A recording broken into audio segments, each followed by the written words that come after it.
계속 써도 돈이 쌓임 6화. 박홍서 팀장은 게임을 많이 해보진 않았다. 그냥 딱히 취향에 맞지 않았달까? 대체 그걸 어떻게 푹 빠져서 시간 가는 줄 모르고 하는지 도저히 이해할 수가 없었다. 그러나 주식시장에 발을 들이면서 그는 게이머들의 마음을 이해하게 됐다. 그 역시 주식시장이 오픈하는 순간 폐장 때까지 몰입하여 그곳에만 집중하기 때문이다. 정말 순식간에 오늘도 장이 끝났다. 그는 1일 수익률을 확인해 보았다. 플러스 1%, 1%, 언뜻 보면 매우 작은 숫자다. 그러나 프랍 트레이딩 부서에서는 1%가 결코 적은 숫자가 아니었다. 팀장님, 오늘 선방하셨네요. 다른 사람들은?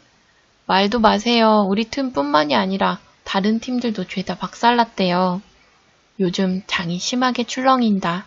주식이라는 것이 그렇다. 수많은 엘리트가 철저하게 데이터 분석을 하고 들어와도 주가를 예상할 수가 없다. 왜냐하면 주식이야말로 인간의 광기를 그대로 표현한 것이기 때문이다. 이번 달은 월간 목표 채우는 곳이 아예 없겠네. 네, 그래도 혹시 모르죠. 아직 일주일 정도 남았잖아요. 그 전에 목표 할당량을 채울 수 있을지도. 프랍 트레이딩은 각 팀마다 정해둔 월간 목표가 있다. 최소 5%에서 최대 15%. 가끔 단타 매매를 주로 하는 프랍 트레이딩은 월간 수익 목표가 50%에서 100% 정도라고 오해하는 사람들이 있다. 단타 매매는 도박이고 도박에 미친 자들이 최고의 수익률을 뽑아먹을 거라고 말이다. 하지만 프랍 트레이딩이야말로 안전 제의를 외치는 곳이다. 그래서 모험적인 투자는 하지 말 것을 권하고 있으며 레버리지를 따로 둬서 리스크 관리까지 한다. 이렇다 보니 하루 수익률이 0.1%인 경우가 많았다. 최소한 손해는 보지 말자는 리스크 관리주의가 프랍 트레이딩 부서라고 할 수 있었다. 할 수 있는 데까진 해봐야지. 다들 커피 한 잔씩 하고 바로 회의 들어가자고. 넵, 팀장님. 박 팀장도 잠깐 휴식을 하며 물이라도 따라오기 위해 탕비실로 향했다. 그렇게 물을 따르고 있는데 뒤에서 누군가 쓱 다가왔다. 어이, 박 팀장, 너무 노골적으로 줄 서는 거 아니야? 입사 동기 출신인 김학태 팀장이었다. 박 팀장은 미간을 좁혔다. 뭐라는 거야? 몰라서 묻는 거야? 아니면 알고도 모른 척을 하는 거야? 우리 팀 주니어들이 박 팀장 덕분에 오늘 고생 좀 했어. 안 그래도 오늘 시장이 미친 듯이 출렁해서 바빴는데 그 친구들만 죽어라 뛰어다녔지 뭐. 아, 무슨 얘기를 하는가 했더니 김학태는 혹시 누가 들을세라 조용히 속삭였다. 그 낙하산 말이야.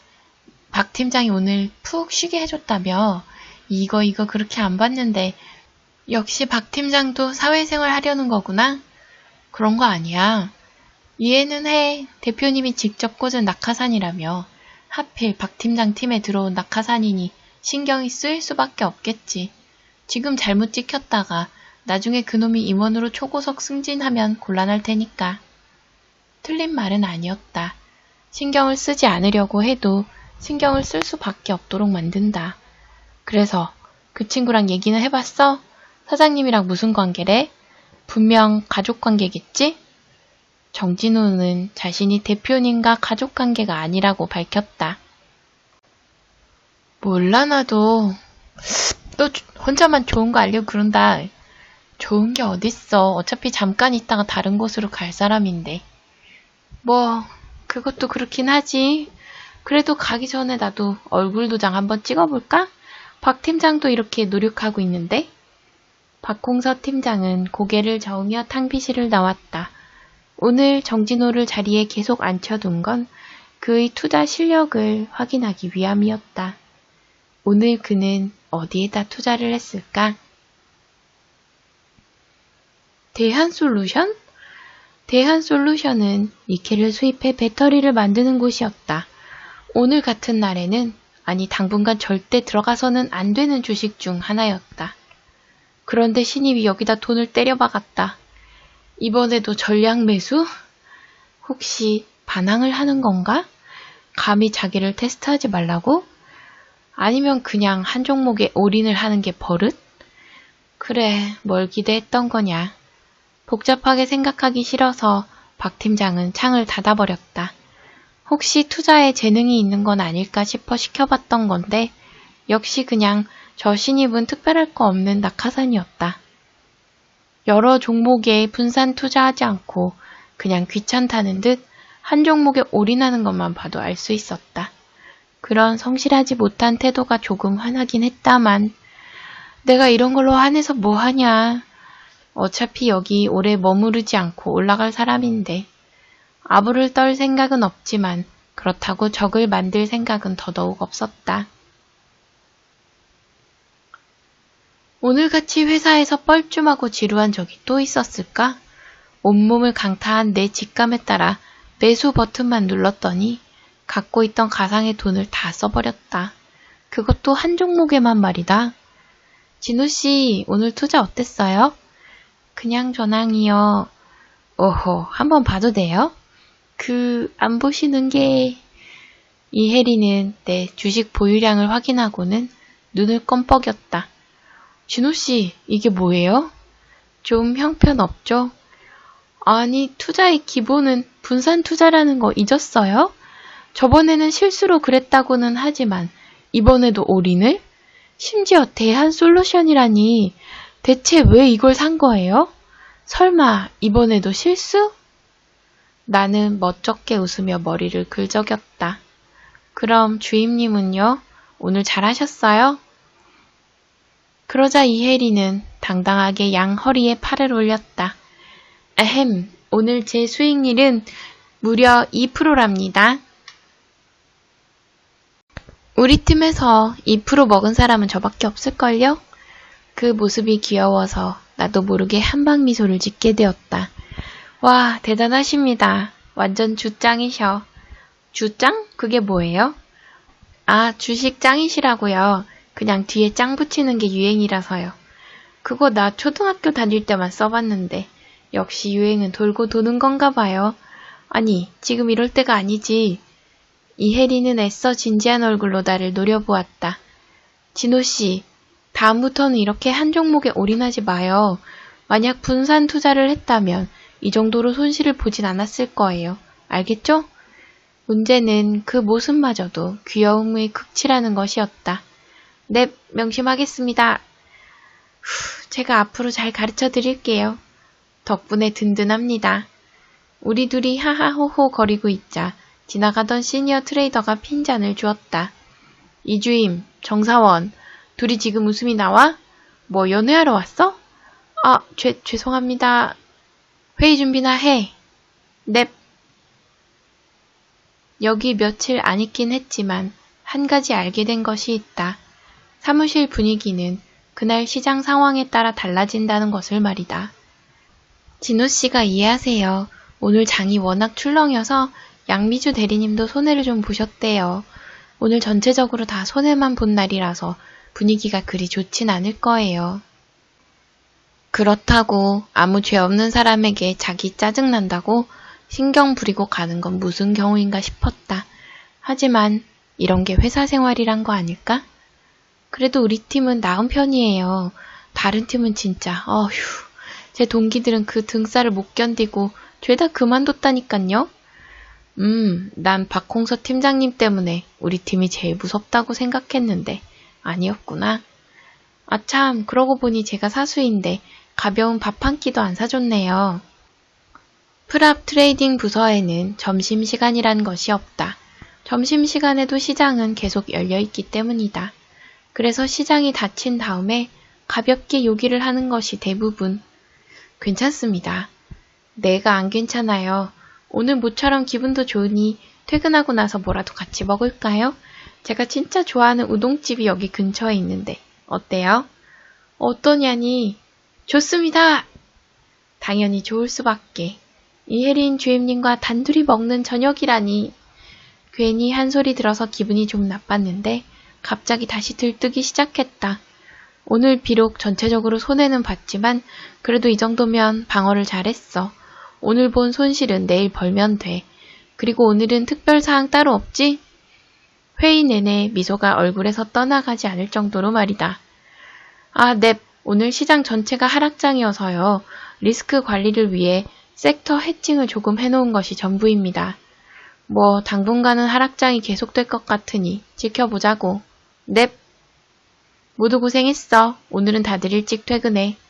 심지어 오늘 퇴근도 빨랐다. 더 할 나위 없이 좋았다. 일단 주임님이랑 같이 저녁을 먹는다는 것도 그렇고 집에 가서 게임을 더 많이 할 수 있다는 것도 몸이 저릴 정도로 좋았다. 그런데 내가 너무 웃고 있었나? 굳은 얼굴로 나를 쳐다보고 있는 박홍서 팀장님과 눈을 마주치고 나서는 귀에 닿을 것만 같았던 입꼬리를 얼른 내렸다. 그러나 마음속은 여전히 세상 제일 행복한 사람처럼 웃었다.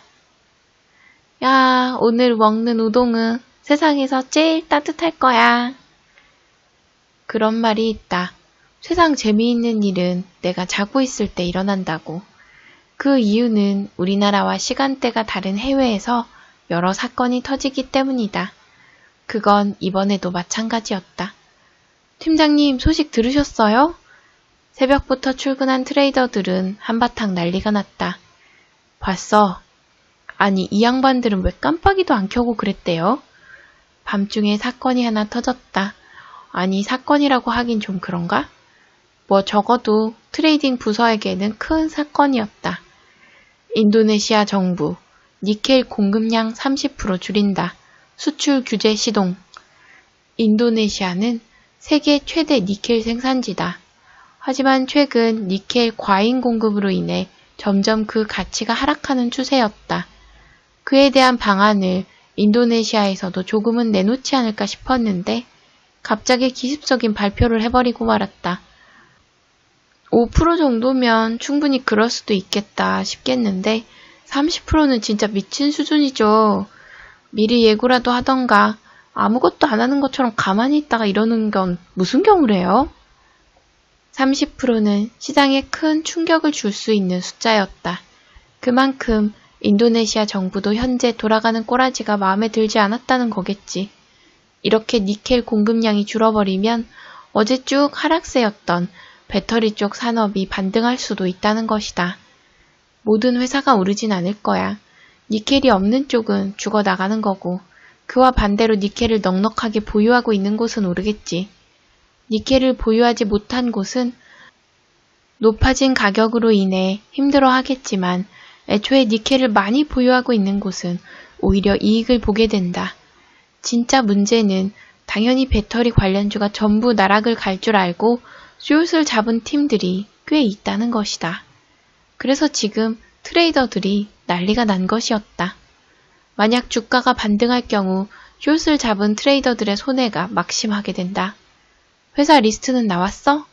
아직이요. 리서치 부서 사람들도 이제 막 출근해서 열심히 자료 긁어 모으고 있는 것 같아요.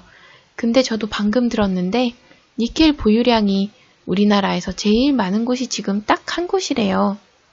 그때 박 팀장은 뇌리에 스치는 이름이 하나 있었다. 거기가 혹시 대한솔루션이야? 오, 맞아요. 팀장님도 알고 계셨네요. 오늘 거기 주가 엄청 오를 거라던데요? 팀장은 멍하니 허공을 쳐다보았다. 팀장님? 정진호. 그 낙하산이 어제 올인을 한 주식이 바로 대한솔루션. 녀석은 이번에도 알고 있었다. 이렇게 될 거라는 것을. 어제 왠지 마무리 회의 때도 계속 웃고 있더라니. 그것은 사실은 승자의 미소였던 것이다. 인도네시아 정부가 갑작스러운 발표를 할 거라고는 그 어떤 기관도 예상하지 못했을 터. 그럴 만한 낌새도 없었는데 대체 어떻게 그 낙하산은 다 알고 있었던 거지?